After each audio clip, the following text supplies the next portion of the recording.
smart about that. If you think you're going to apply late and then you're going to get a year OPT from the time it's issued, ain't going to happen. OPT starts with what date? Graduation. Okay? So when do you apply for it?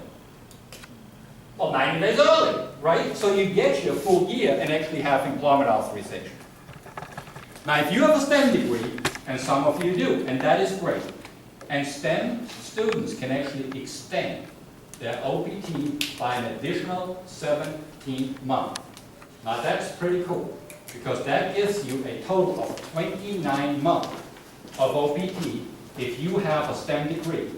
And on my PowerPoint, you have a web page that will get you to the STEM degree list where you can check with Immigration and Customs Enforcement whether your degree is a STEM degree. But there's a caveat. Your employer must be a member of E-Verify for you to extend your OPT. Anybody know what E-Verify is? It's nothing to do with you, but it has to do with your employer. It's a memorandum of understanding, if you so will, between the Social Security Administration and the USCIS, whereas it allows an employer to verify electronically within seconds whether a worker in the United States is actually eligible to work, whether that person is work authorized. Employers can sign up for it, and it's voluntary. But if an employer wants to employ a STEM student, not just to employ them, if they want to extend a STEM OPT, they must be E-Verify members.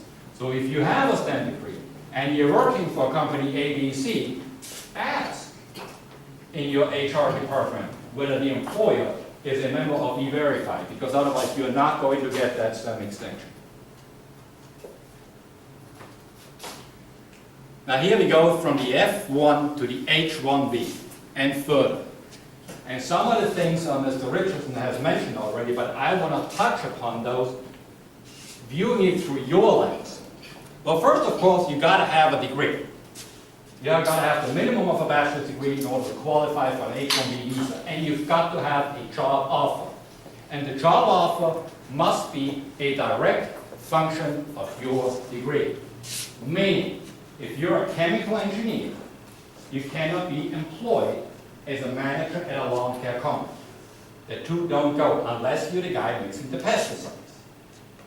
The degree needs to match the job offer. Mr. Richardson spoke about the wages. It's true. The employer's got to pay you the higher of the two, the actual wage or the prevailing wage, but he didn't tell you what that is. The actual wage is the wage the employer tells you what it is. So you're a chemical engineer and the employer says, I'm going to pay you $55,000. That's the actual wage.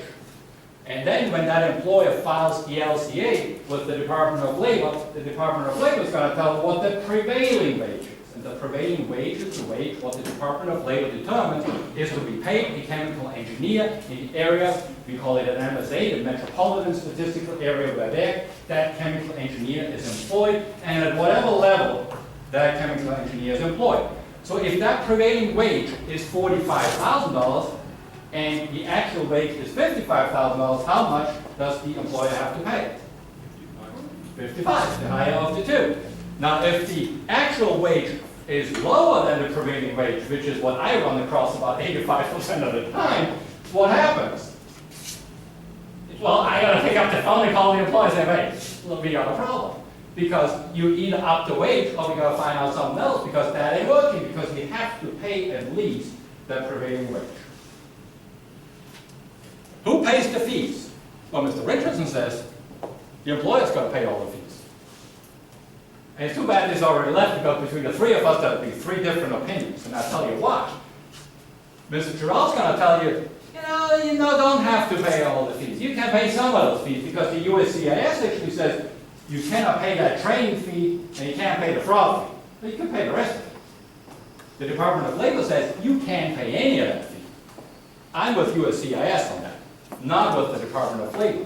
But the Department of Labor's argument makes sense. There's no question about it. Why? I tell you why.